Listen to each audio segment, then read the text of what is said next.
Mais uma semana aí pra gente voltar às nossas rotinas normais, voltar aos nossos roteiros de estudo, não é?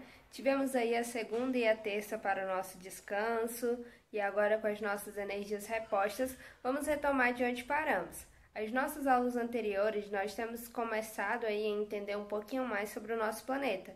E na aula de hoje a gente vai entender quais são as características da camada que está em volta do nosso planeta, que é a nossa atmosfera, e quais são as diferenças entre cada uma delas. Vamos lá? Então, pessoal, na aula de hoje a gente vai aprender hoje sobre as camadas da atmosfera. Mas o que seria exatamente a atmosfera? Como eu já comecei a conversar com vocês nas aulas passadas sobre o nosso planeta, a atmosfera é a camada de ar que está nos envolvendo, que está envolvendo o nosso planeta como um todo, tá? E como é que a gente pode imaginar ou associar essas camadas da atmosfera com alguma situação do nosso dia a dia? É só a gente pensar, por exemplo, quando a gente está em um dia muito frio. Geralmente a roupa que utilizamos é diferente daquelas que utilizamos nos dias quentes. E uma outra situação também poderia ser dentro da nossa própria sala de aula. Em alguns momentos, por exemplo, se você estiver só com a blusa de farda, você pode sentir frio, e aí o que você vai fazer? Buscar um casaco.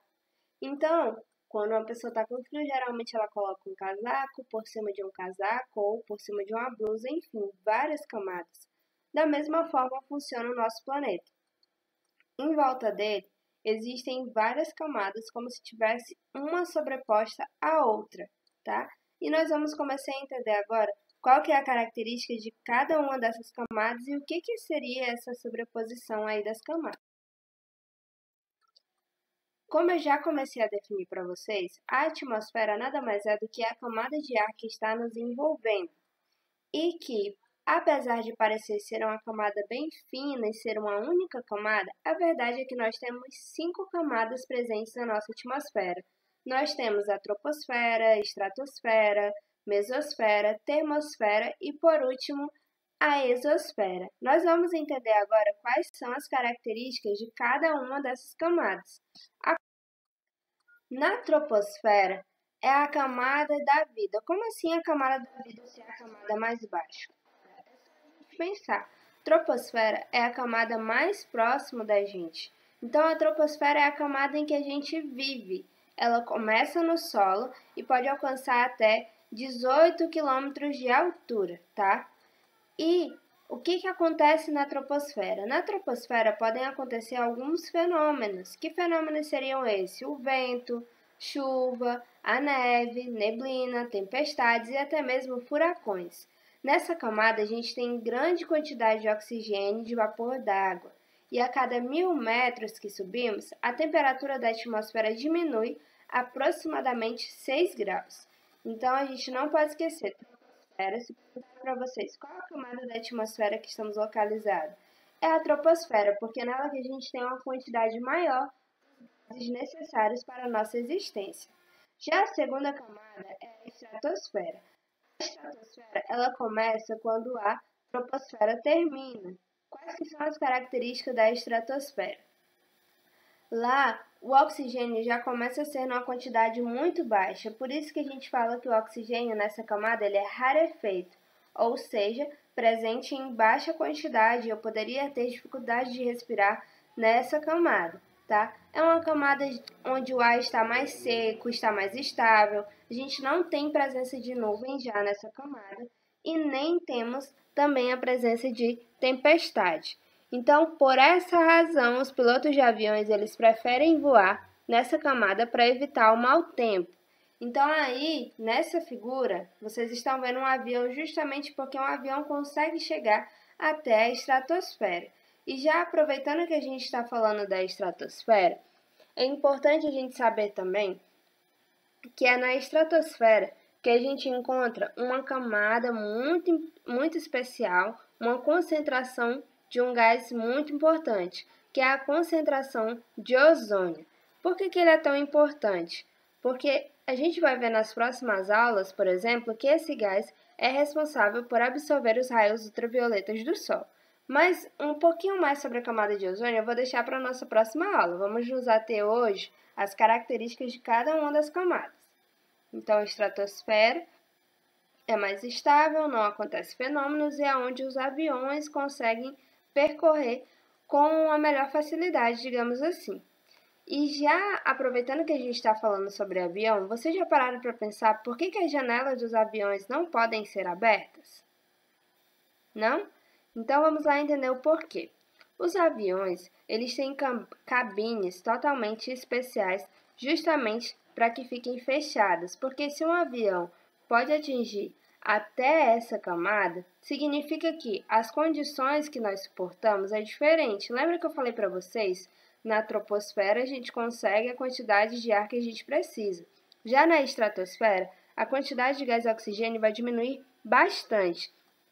Então, se as condições são bem diferentes, eu estou falando aí também em relação à pressão. Se a pressão é muito diferente, se por acidente alguma dessas janelas se quebrassem ou fossem abertas, tudo que tivesse dentro da aeronave, pessoas, objetos, poderiam ser jogados para fora com violência devido à diferença de pressão, porque nessa altura, na altura da estratosfera, a pressão é maior dentro da aeronave do que fora da aeronave. Então, tudo tem um porquê de estar acontecendo. Continuando, a próxima camada que a gente tem é a mesosfera. Ao contrário da troposfera, que é a camada onde a gente encontra vida, a estratosfera onde é mais estável, a mesosfera já é uma camada fria. Como assim fria? Porque ela fica bem no meio. Observem aí, a gente tem duas camadas antes e duas camadas depois. A mesosfera ela fica bem no meio. Então a sua temperatura é um pouco mais fria, tá? E ela pode atingir até 80 km de altitude. Continuando, a quarta camada que nós temos é a termosfera. Quais são as características da termosfera? Ao contrário da mesosfera, que era muito fria, a termosfera já começa a ser quente. E ela começa justamente quando termina a mesosfera. Ela pode ter mais ou menos 500 km a partir da superfície terrestre, então é bem longe da gente, tá? E nessa camada a gente tem partículas elétricas, que são conhecidas como íons. E qual que é a importância desses íons? Esses íons permitem com que a gente tenha a presença dos satélites artificiais e das sondas, tá? E por último, nós temos aí a exosfera. A exosfera, ela é a última camada da atmosfera. Essa camada ela atinge mais de 500 km de altitude da superfície da Terra. Ela não tem um limite definido. Ela também pode ser chamada de camada hidrogenada, pois em sua composição a gente tem uma presença muito grande de hidrogênio, tá? Então, quando a gente consegue sair da exosfera, o que acontece? Significa que nós estamos saindo dos limites do nosso planeta, tá? Então, para resumir aí o que eu expliquei para vocês na aula de hoje, a gente viu hoje que o nosso planeta ele está coberto de camadas uma sobre a outra. À medida que eu vou chegando na camada mais longe, significa que eu estou mais distante da superfície terrestre. E a troposfera é onde eu encontro vida, por isso chamada de camada da vida. A estratosfera já é uma camada mais estável, é onde eu encontro a camada de ozônio, tá? A mesosfera é a camada que fica bem no meio, onde a gente tem uma temperatura mais fria. A termosfera é uma camada protetora quente. E a exosfera é a nossa última camada. A mesosfera, gente, só para um detalhe para vocês, ela é muito importante também porque ela nos defende, digamos assim, da ação dos meteoros. Eles não conseguem chegar com tanto impacto aqui na troposfera, porque como é uma camada muito fria e ele está vindo lá da termosfera que é quente, o que acontece? Há uma diferença aí de temperatura e esse choque de temperatura faz com que a sua velocidade diminua e muitas vezes ele consegue até mesmo ser desfeito. Então é isso a aula de hoje, espero que vocês tenham compreendido. Qualquer dúvida é só me chamar no WhatsApp. Beijos e até